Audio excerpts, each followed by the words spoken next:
السلام علیکم۔ درسہ علوم الاسلامیہ مسجد صدیق اکبر گٹھڑی پتن شیرخان کی ایک نئی ویڈیو کے ساتھ میں ہوں عاشر سجاد۔ حق خطیب کو آپ جانتے ہیں، جن کو حال ہی میں اقرار الحسن نے بے نقاب کیا اور ان کے ایک مرید کی ویڈیو دیکھی جس میں وہ کہہ رہا کہ حق خطیب ہمیں اپنی تصاویر دیتے تھے اور کہتے تھے جو بھی اس کو اپنی گاڑی اور گھر کے اندر لگائے گا اس سے گھر پریشانیوں سے محفوظ رہے گا اور گاڑی حادثات سے بچی رہے گی۔ اس میں کتنی حقیقت ہے کہ بزرگوں اور پیروں کی تصاویر سے گھر میں برکت ہوتی ہے اور گاڑی حادثات سے بچی رہتی ہے، یہ جاننے کے لیے میں موجود ہوں درسہ علوم الاسلامیہ کے مدرس حافظ حرم صاحب کے پاس، اور ان سے پوچھتے ہیں کیا اس میں کوئی حقیقت ہے۔ حافظ صاحب کی طرف چلنے سے پہلے میں آپ حضرات سے گزارش کرتا ہوں کہ ویڈیو کو لائک اور کمنٹ شیئر کریں اور ہمارے یوٹیوب چینل حافظ حرم کو سبسکرائب کریں۔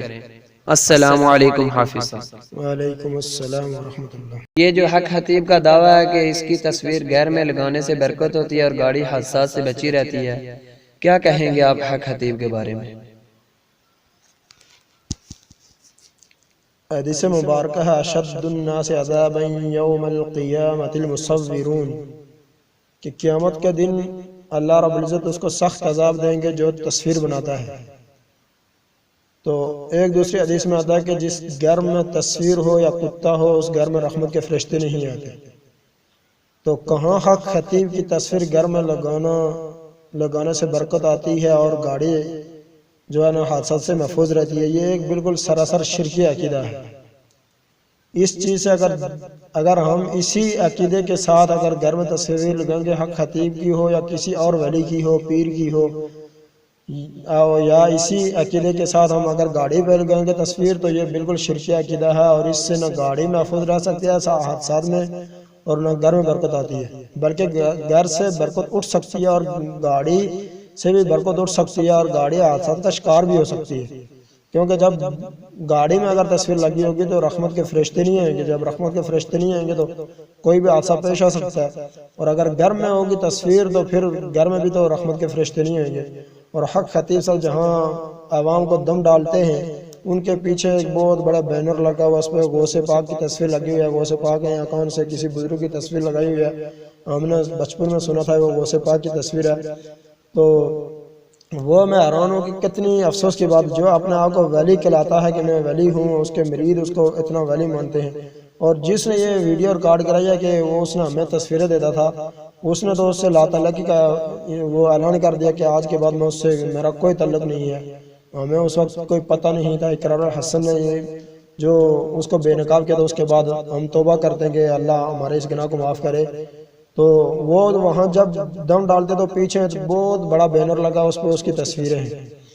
اور جہاں جہاں بھی تصویر لگی ہوگی وہاں برکت نہیں آئے گی، رحمت کے فرشتے نہیں آئیں گے، وہاں جنات ہی کا قبضہ ہوگا،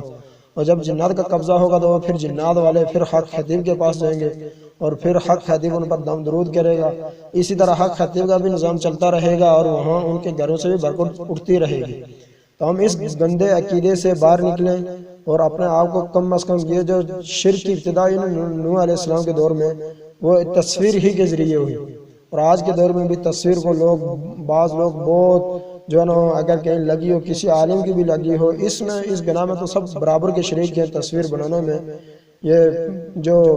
پرنٹنگ تصویر ہے یا یہ جو بڑے بڑے پینا فلیکس پہ تصویریں لگی ہوئی ہیں، چاہے وہ علماء کی ہوں، چاہے کسی ولی کی ہو، پیر کی ہو، بالکل سراسر حرام ہے، اس میں کسی قسم کا کوئی اختلاف نہیں ہے۔ اگر اس کو جہاں بھی لگائیں گے وہاں رحمت کے فرشتے نہیں آئیں گے، اور اس تصویر کی تعظیم بھی ضروری نہیں ہے۔ جب اللہ کے محبوب صلی اللہ علیہ وسلم نے فرمایا یہ حرام چیز ہے تو اس حرام چیز کی تعظیم کرنا ضروری نہیں ہے۔ بعض حضرات کو ہم نے دیکھا کہ کسی عالم کی تصویر اگر لگائی ہے تو اس کو وہ چومتے ہیں اور چومنے کی تصویر لے کر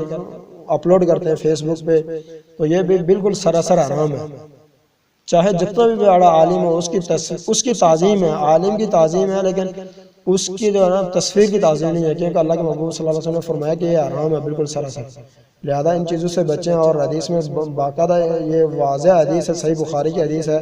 اشد الناس عذابا یوم القیامت المصورون، کہ سب سے زیادہ عذاب اس بندے کو ہوگا جو تصویر بناتا ہے۔ اور ایک اور حدیث کا مفہوم ہے کہ کل قیامت کے دن ایک جانور نکلے گا، وہ لوگوں کو چن چن کر جہنم میں جا کے پھینکے گا، اور ان میں سے ان لوگوں کو بھی اٹھا کے جہنم میں، اس کی بہت بڑی لمبی گردن ہوگی، ان لوگوں کو بھی اٹھا کے جہنم میں پھینکے گا جو دنیا میں تصویریں بناتے تھے۔ اللہ رب العزت سے دعا کہ اللہ رب العزت ہمیں ان جو ہے نا ایسے گندے عقائد سے ہماری حفاظت فرمائے، اور پھر حق خطیب کے ماننے والوں کو بھی اللہ تعالیٰ سمجھ اور سوچ دے کہ یہ کوئی ولی ہونے کی نشانی نہیں ہے، یہ کوئی ولایت نہیں ہے، یہ شعبدے بازیاں جو کر کے انہوں نے لوگوں کو گمراہ کیا ہوا ہے بس، اور اس میں کچھ بھی نہیں ہے۔ لوگ ایسے بیوقوف بن رہے ہیں، ان کے پاس علم نہیں ہے، جہالت ہے، اس کی وجہ سے بیوقوف بن رہے ہیں، اور حق خطیب میں کچھ بھی نہیں ہے حافظ جو صاحب اس آپ کو کا فالو بہت کیے۔ شکریہ جو آپ نے ہمیں ٹائم دیا، اللہ آپ کو جزائے خیر دے۔